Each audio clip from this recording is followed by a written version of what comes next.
The Confederacy of Independent Systems fielded one of the largest and most powerful military forces in galactic history. An enormous droid army that nearly brought down the Republic. But as any fan of Star Wars: The Clone Wars knows, the CIS was a fairly eclectic union, and both its political government and its military forces were a hodgepodge of various factions, from powerful corporations with legions of battle droids to small local governments with militias composed of organic soldiers. Since many of these factions had their own command hierarchies, this meant that the overall command structure of the CIS was incredibly complicated. In this video, we're going to be breaking it down.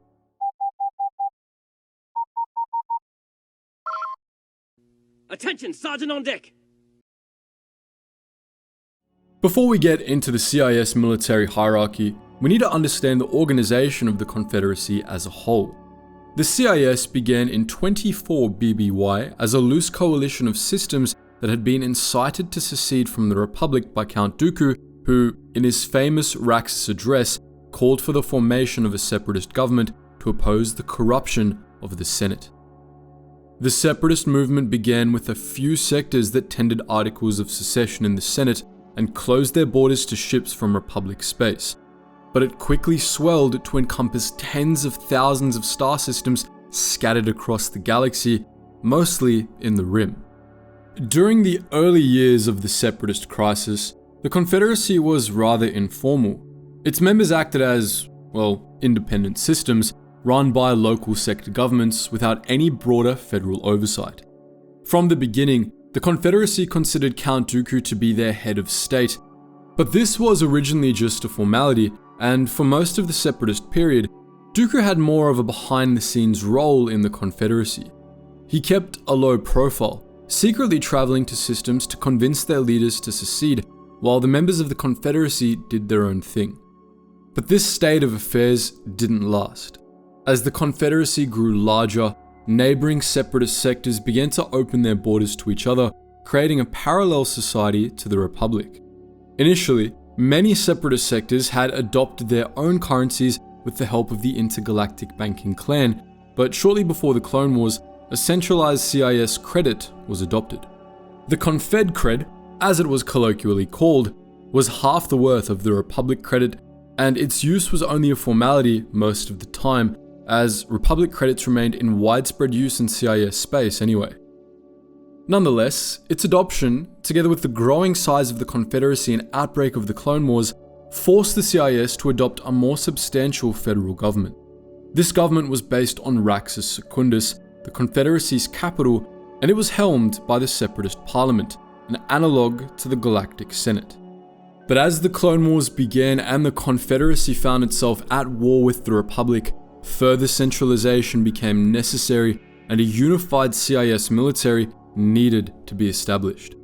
This was achieved shortly before the Battle of Geonosis, when representatives from a selection of powerful megacorporations and prominent separatist sectors signed a treaty pooling their private military forces to create the CIS Droid Army. This army, which was accompanied by the Confederate Navy, was overseen not by the Separatist Parliament, but by the Separatist Council, a secretive shadow government made up of the aforementioned corporate representatives and prominent senators. The Council and the Parliament were essentially parallel governments. The Parliament handled civilian politics within the Confederacy, while the Council oversaw the war effort. The Council, and the CIS military as a whole, was in many respects separate from the CIS itself, and the average separatist knew very little about it. The only member of the Council with a prominent role in the Confederacy's public politics, apart from Dooku, was General Grievous, the Supreme Commander of the CIS Droid Army. Grievous was unaccountable to the Confederacy's civilian government, and even separatist media wasn't shy about the fact that he basically just did his own thing, but he was nonetheless promoted as a war hero, much as Dooku was. The Count and the General were held up as champions of the separatist cause, unassailable symbols of the movement, and this, of course, was meant to distract the average separatist from the growing unaccountability of their war machine. As the Clone Wars went on, the Separatist Council became increasingly powerful due to the demands of the war effort, especially during the Outer Rim sieges, when the Confederacy began to crumble. Let's first take a look at the Separatist Parliament and the political leadership of the Confederacy. The Confederacy's civilian government, like that of the Republic, was a federal system with 3 layers of government: local planetary governments, broader sector governments, and a Confederacy-wide federal government. Also, like in the Republic, individual sector governments were essentially sovereign states of their own, with their own military forces and internal politics. The Confederacy put much more power in the hands of sector governments than the Republic had, however, giving sectors near complete authority over matters of commerce, taxation, and more. The Confederacy's federal government only really came into play for issues that required the whole CIS to pick a stance. The Separatist Parliament is the only part of the Confederacy federal government we've ever been shown, and it may have been the only part at all. It's possible the Confederacy lacked a federal judiciary or executive branch. The Parliament was essentially just the Senate, but with the Senate's Byzantine internal regulations, customs, and committees done away with for the sake of efficiency. The Separatist Parliament was smaller than the Senate, and it appears to have handled most measures through simple majority votes after brief periods of debate. The Separatist Parliament was led by the aptly named Separatist Congress leader, but Count Dooku, the CIS head of state, also acted as the leader of the Parliament at times, and it's unclear what the relationship between the two roles was. It's possible that the Congress leader stood in for Dooku when he was unable to lead a Parliament session himself, or that Dooku's role in the Parliament was mostly a formal one, with the Count acting more as an independent executive to whom the Parliament, led by the Congress leader, presented decisions. Canon sources do state that the power of the head of state was nominally limited by the bylaws of independent systems, the governing constitution of the Confederacy, but that the Separatist Parliament had given Dooku emergency powers during the Clone Wars, essentially making him into a dictator.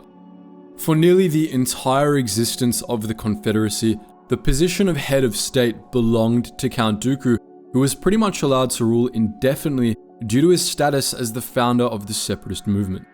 As head of state, Dooku led both the Confederacy's civilian government and the Separatist Council, but the specific powers of his office were nonetheless unclear.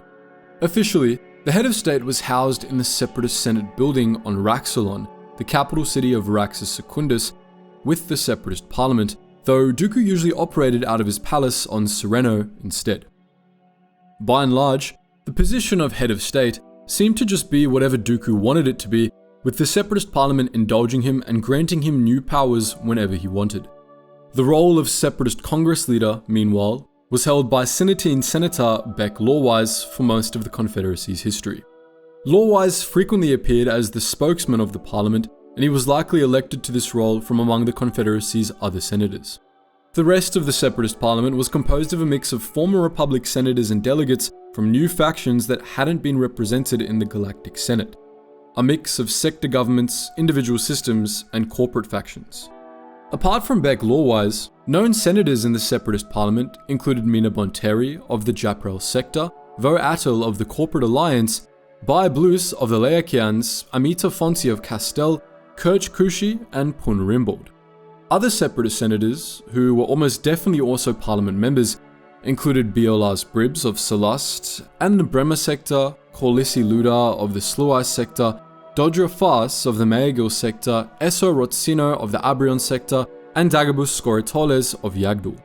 A few Separatist senators had seats in both the Parliament and on the Council. These were Tikes of the Calamari sector, Ponuda of Ando, Pasalagente of Korva, Tunbak Tora of the Jospro sector, and Rogwa Wadrata of the Felim sector. Before seceding, most of these senators were members of the Galactic Senate's Rim faction, which was generally conservative and favoured decentralisation and greater independence for the sectors of the Outer Rim.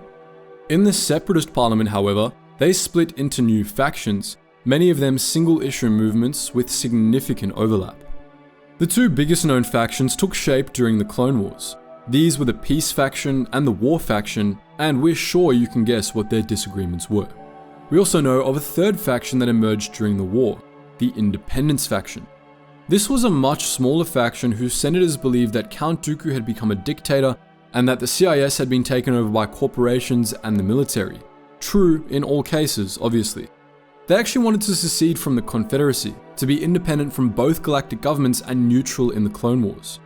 The Independence faction, as well as a number of other political factions in the Separatist Parliament, went on to be key allies of the Rebel Alliance early in its history. During the Clone Wars, however, the real power in the Confederacy was the Separatist Council. This was a fairly informal body, and until the end of the war, when it was forced to hide first on the Invisible Hand, then on Utapau, and then finally on Mustafar, it didn't even have a proper headquarters. The Separatist Council was more of a board of shareholders for the Droid Army than anything else, responsible for funding the war effort, overseeing military operations, and maintaining the Confederacy's military supplies. This was generally done through powerful megacorporations, some of which had representation in the Separatist Parliament as well as on the Council. Count Dooku, as head of state, was the chair of the Separatist Council, and after his ascension to the rank of Supreme Commander, General Grievous acted as the Council's informal co-chair. Both men answered to Darth Sidious, the shadowy secret leader of the Confederacy. The members of the Separatist Council were expected to obey any commands given to them by Sidious, Dooku, and Grievous, but they were entirely unaccountable to anyone else and allowed to do pretty much whatever they wanted so long as they kept funding the war. The Separatist Council had 8 to 10 members, with the number changing over the course of the war. Each of these members also had a selection of aides that they brought with them for council business. Each seat represented a powerful economic faction, and they all had their own armies, strongholds, and subordinate hierarchies. Within the Separatist Council, they were ranked by economic investment in the Droid Army. Newt Gunray, who, as Viceroy of the Trade Federation, poured the most money into the army, was thus the Separatist Council's highest-ranking member after Grievous and Dooku. The factions represented on the Separatist Council were diverse and served a variety of roles, so we're going to take a look at each of them individually. We just mentioned the largest and most powerful of them, Trade Federation, who contributed an enormous droid army, powerful war fleet, and the control of hundreds of trade routes across the Outer Rim to the Confederacy, as well as a string of worlds whose political representation it had bought out. Some elements of the Trade Federation claimed neutrality during the Clone Wars, but the bulk of the organization supported the Confederacy either overtly or in secret.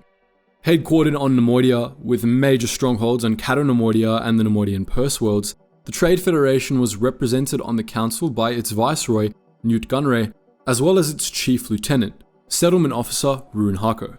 After the Trade Federation, the most powerful factions on the Separatist Council were likely the Techno Union and Commerce Guild. The Techno Union was an enormous conglomerate that all but controlled droid manufacturing across the galaxy. All manner of manufacturing companies, from droid makers to shipwrights, were Techno Union members. Based on Skako, and with major holdings on Medalorn, Seleucami, Foundry, and Mustafar, the Techno Union controlled a major chunk of the Confederacy's heavy industry, including most of the mech worlds responsible for the production of the CIS droid army. The Techno Union had its own droid army that it devoted to the war effort, and it had originally manufactured the private armies used by most of the other Separatist Council factions. The Techno Union openly committed itself to the Separatist cause, such that Kuat Dravyards, formerly a Techno Union member, had to leave the Techno Union to become the primary shipbuilder for the Republic Navy. The Techno Union was represented on the Council by its foreman, Wat Tambor, who was also the executive of Bactoid Armor Workshop and the senator for Skako. The Commerce Guild, meanwhile, was a ruthless cartel that controlled mining interests across the Outer Rim, as well as a bunch of other sectors of the galactic economy. It became incredibly wealthy thanks to its vicious exploitation of its workers and its outright ownership of dozens of ore-rich mining planets, as well as the Commerce Guild's punitive security forces, the guild's euphemistically named Private Army. During the Clone Wars, the Commerce Guild supplied the Techno Union with the raw materials it needed to build the droid army. It was headquartered on Felucia, with major strongholds on Castel and Celeste, and it was represented on the Council by Shu Mei, the guild's Presidente and CEO, as well as by Mei's aide, Kat Min. The Geonosians were one of the most well-known Separatist species, and while they and their corporate fronts were all Techno Union members, they got separate representation on the Separatist Council due to their importance. The Geonosians were the designers of the Confederacy's battle droids, and even after the loss of their homeworld at the start of the war, they continued to work with the Techno Union to build the droid army. They were represented on the Separatist Council by Poggle the Lesser, Archduke of the Stalgassian Hive, who was assisted by Chief Lieutenant Sun Fuck before Fuck's assassination at the Battle of Geonosis. Poggle the Lesser was the only member of the Separatist Council, apart from General Grievous, who had any military experience, and over the course of the war, he provided plenty of strategic advice to the Droid Armies commanders. The Intergalactic Banking Clan was one of the Confederacy's most powerful backers, but its loyalties were split during the Clone Wars.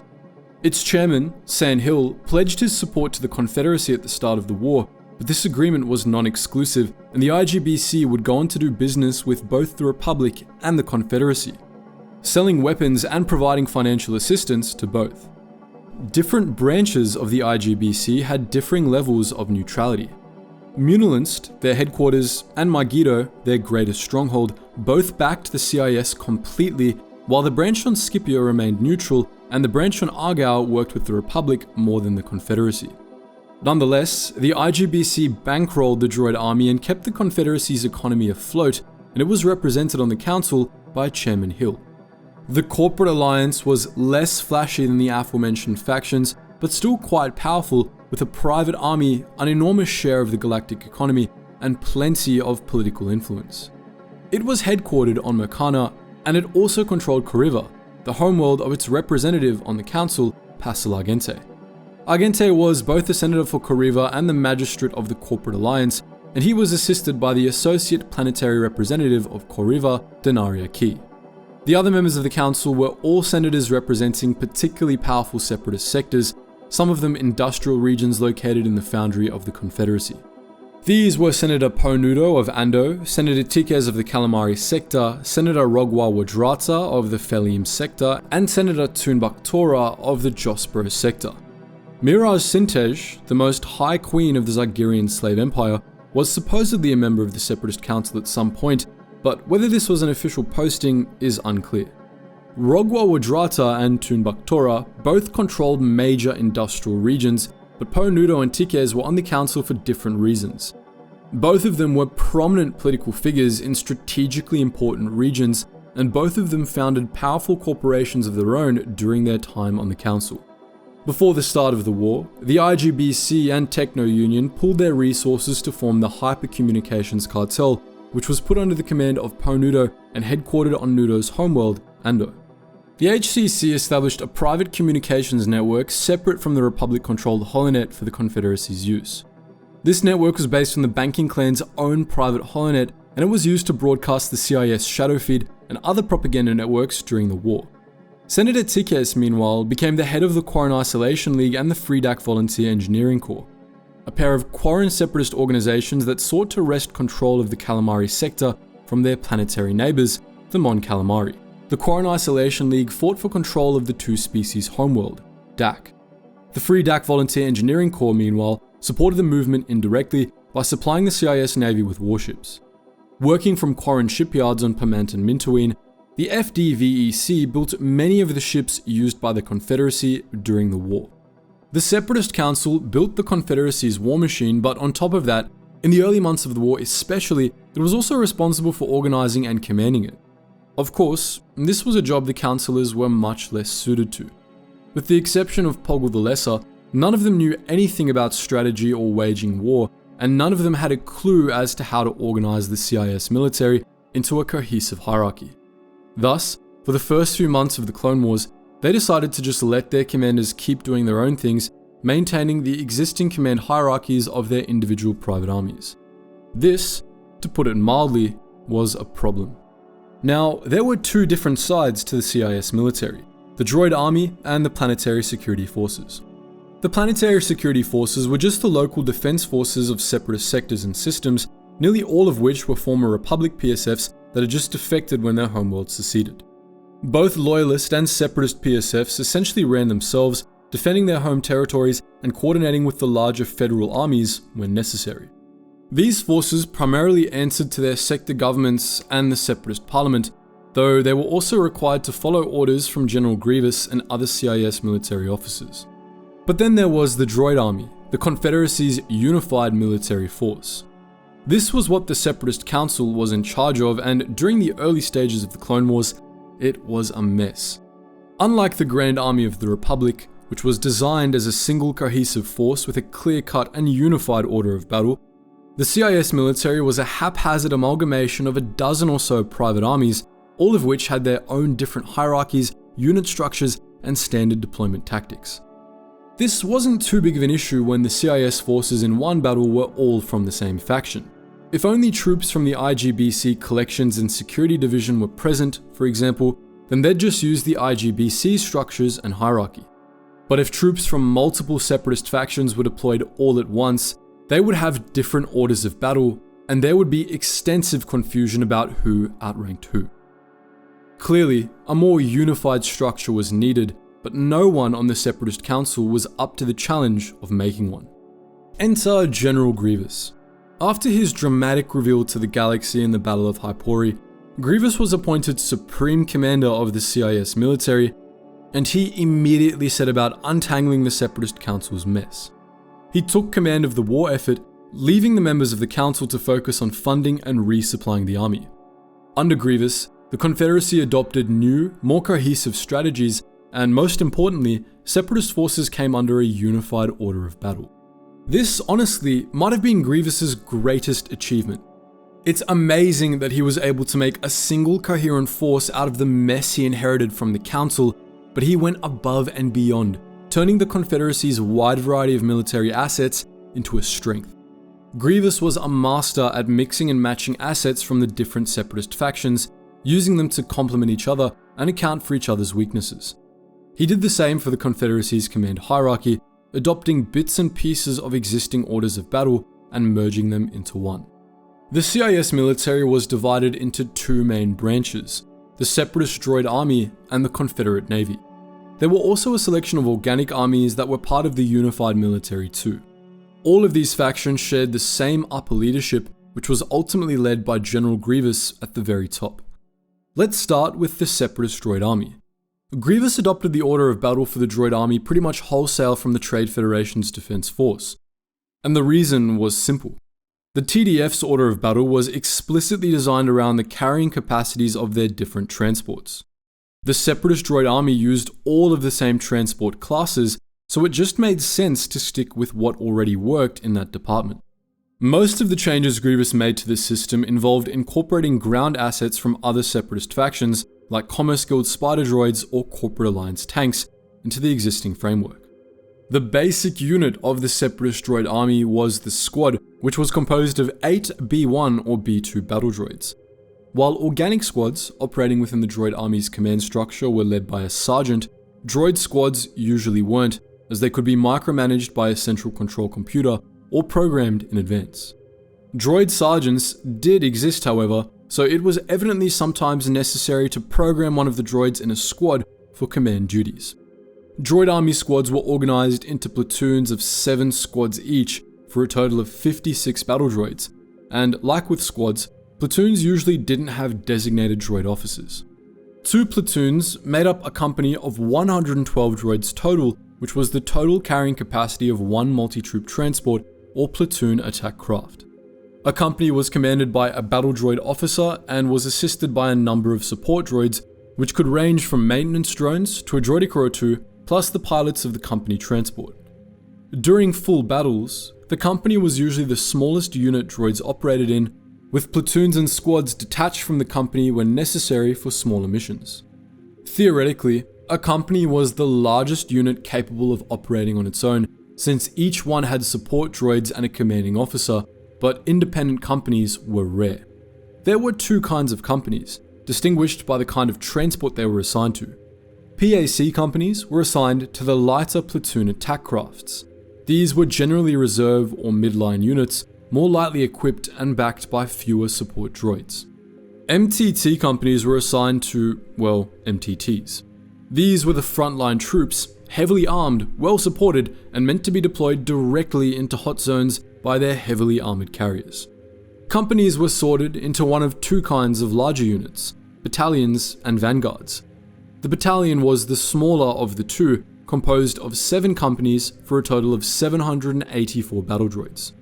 Only the lighter PAC companies were sorted into battalions, as battalions generally made up the core and reserves of an attack force.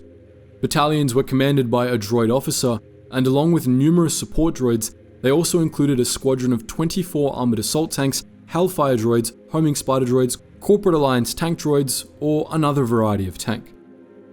Vanguards, meanwhile, consisted of 11 companies for a total of 1,232 battle droids, plus a legion of support units. Every company in a Vanguard was an MTT company, as Vanguards were meant to lead the charge and were deployed to the battlefields with the fiercest fighting. Vanguards also contained a squadron of 18 AATs or equivalent heavy vehicles, and they, too, were commanded by a droid officer. Lighter vehicles, like STAPs, crab droids or dwarf spider droids, were attached to battalions and vanguards on a case-by-case basis. Now, you might be wondering why the Droid Army bothered with this complicated battalion vanguard system, and the reason why is because 4 battalions and 1 vanguard accounted for everything carried aboard a single C-9979 landing craft at maximum capacity. This combined force was called a regiment, and it contained 4,368 battle droids plus support droids, split between 11 MTTs and 28 PACs, backed by 114 AATs, or the equivalent, and commanded by a droid officer.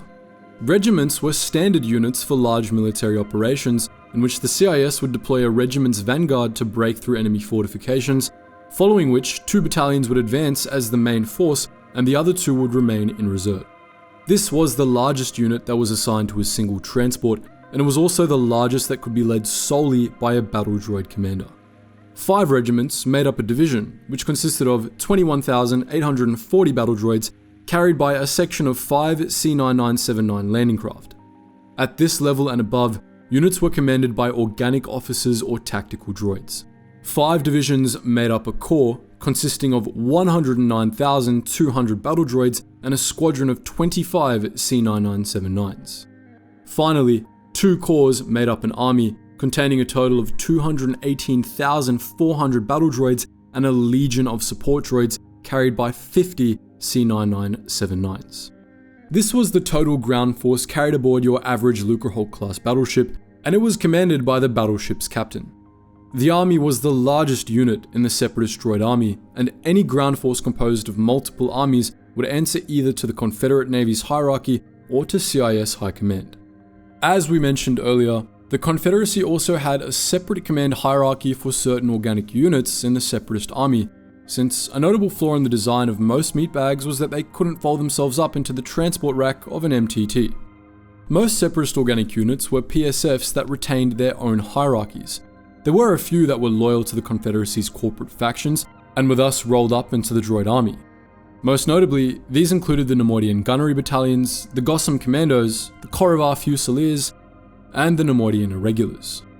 Grievous reordered these units under a unified command structure as well, based on the one the Corporate Alliance had used for the Korrivar Fusiliers. The basic unit was a squad of 12, commanded by a sergeant, while 3 squads, or 36 soldiers, made up a platoon, commanded by a lieutenant. 3 platoons, or 108 soldiers, made up a company, commanded by a captain. Companies and all higher units also included a number of support personnel. 3 companies, or 324 soldiers, made up a battalion, commanded by a colonel, and 3 battalions, or 972 soldiers, made up a regiment, commanded by a general. Separatist organic troops were very rarely deployed in groups larger than 1,000, and when they were, they usually answered directly to the Separatist Council or the Office of the General. Officers in the organic units often had high-ranking command positions within the Droid Army itself. An example of this was Oro Dasein, a general in the Korrivar Fusiliers who also commanded what we'd estimate at a full army of battle droids. Of course, the Confederacy also worked with ground units that were neither part of the Droid Army nor the planetary security forces, such as the Mandalorian Protectors. These units were allowed to keep their own orders of battle, and they usually integrated into the Confederacy's hierarchy by a single high-ranking point of contact, such as General Grievous or a lower-ranking commander whom they answered to. Now, let's talk about the Confederate Navy. As we mentioned earlier, while most militaries had parallel command structures for their armies and navies, in the CIS military, the Army answered to the Navy directly, with captains in the Navy being the highest ranking officers in the standard Droid Army hierarchy. This reflected the CIS military's stateless strategy, according to which it left defense to the PSFs and spent nearly all of its time rampaging across space lanes, constantly attacking targets of opportunity in Republic space. We actually don't know the full hierarchy of the CIS Navy, since only the command ranks are established. Presumably, the Navy had ranks below captain, though since many CIS Navy ships were largely automated and run by skeleton crews of battle droids, the captain may well have been the only important officer on some Separatist ships. Regardless, let's go over what we do know. The smallest organizational unit within the CIS Navy that we know of is an individual capital ship, each commanded by a captain. Capital ships were organized into sections of 2 to 4 ships, with the section commanded by either the senior-most captain or the captain of the largest vessel. The number of ships in a section, and thus in all larger Separatist naval units, depended on the class of the ship. The Confederacy's smaller picket vessels, like the Munificent-class Star Frigate and the Recusant-class Light Destroyer, would presumably be organized in sections of 4, while larger ships with more substantial crews, like the Providence-class Carrier/Destroyer and Lucrehulk-class battleship, would be grouped into sections of 2 at the most, or individually with a pair of lighter warships in a section of 3. Any section that includes one or more Lucrehulk-class battleships or possibly Providence-class Carrier/Destroyers would have an attached droid army under the command of said warship's captain. The next largest unit was a flight, commanded by a Commodore. Flights consisted of 2 to 4 sections or 4 to 16 capital ships, plus maintenance and support craft. Most of the Separatist fleets seen in Star Wars The Clone Wars were flights, though there isn't a single named Separatist Commodore character in canon or legends, at least none that have been identified explicitly as such. By and large, flights seem to have been the most common CIS Navy unit on most fronts, with sections or individual ships detached from a flight to deal with smaller missions. Most flights would have had at least one attached droid army. 3 to 4 flights made up a squadron, which was also commanded by a Commodore, presumably one of a more senior grade. A squadron contained 12 to 64 ships, plus assorted maintenance and support vessels, and in most cases, multiple droid armies. In most cases, these were the largest fleet units to be deployed all to one planet. Above the squadron level, you had the really large fleet groups, which were usually spread out across larger theaters of space. The smallest of these larger fleet groups was the task group, consisting of 3 to 10 sections or 36 to 640 capital ships, plus support vessels, maintenance vessels, and embarked armies. Task groups were led by rear admirals, and 2 of them made up a task force, which was commanded by a vice admiral. Not counting support and maintenance ships, task forces contained 72 to 1,280 capital ships, as well as hundreds of millions of battle droids, enough to conquer entire sectors. The largest unit in the Confederate Navy was the fleet, commanded by a full admiral. CIS Navy fleets consisted of at least 200 capital ships, and at most 4,000, plus hordes of secondary ships split into 3 task forces. We don't know exactly how many fleets made up the Confederate Navy, but we do have an educated guess. The Republic Navy was said to have hundreds of fleets of 100 to 300 capital ships each, which is to say 20 to 25,000 capital ships at minimum. But the CIS Navy was established to have outnumbered the Republic Navy 4 to 1, which would put its numbers at 80 to 100,000 capital ships, likely much higher. This means that, at minimum, the CIS Navy was composed of 25 fleets, and it likely contained many more. Both the Confederate Navy and the Separatist Droid Army entered to a select assortment of high commanders, many of them hand-picked agents of Count Dooku. The most well-known of these were Asajj Ventress and Dirge, both of whom were typically titled Commander, but had much higher authority than that rank typically held. Generally speaking, Separatist High Command was fairly fluid. While the Navy was commanded by an Admiralty and organic generals commanded large-scale ground operations, both had to answer to the Supreme Commander, the Separatist Council, and the agents of Dooku. Many of these high-ranking agents of Dooku were counted among the Dark Acolytes, a small band of fallen Jedi that Dooku used as his agents throughout the war. Asajj Ventress was by far the most well-known Dark Acolyte. Others included Sora Bulk, Severance Tan, Tol Skor, Cadrian Say, Artel Dark, and, at various points in the war, Quinlan Vos and Savage Press. The Dark Acolytes had their own informal hierarchy that was completely separate from the other military command structures of the Confederacy. This hierarchy was very fluid and based mostly on seniority, power, and the trust of Count Dooku. For the most part, the Acolytes answered to Dooku alone or to Sora Bulk, Dooku's chief lieutenant, when Dooku himself was unavailable. Some of the Dark Acolytes were especially favored by Dooku. Severance 10, who was Dooku's top commander at the very start of the Clone Wars, was one such example, as was Asajj Ventress, whom Dooku came to consider as his apprentice and most trusted assassin.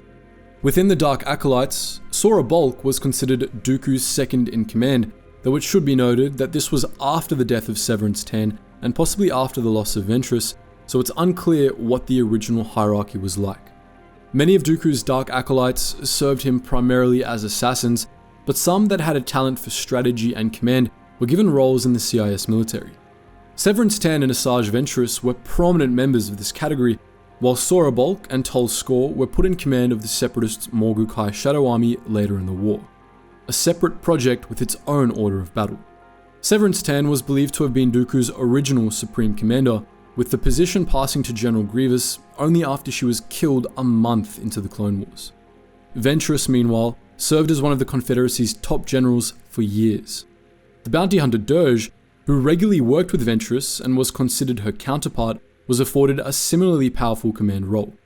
Ventress and Dirge were allowed to make major command decisions without consulting the CIS military's upper hierarchy, and they typically answered to Dooku alone, not to General Grievous. So that's our look at the complete command structure of the Confederacy of Independent Systems, from its political institutions to its military. But what do you think? Would you like to see a video like this about the Republic's command structure? Let us know your thoughts in the comments section below. And as always guys, thank you so much for watching, and I hope to see you in the next video.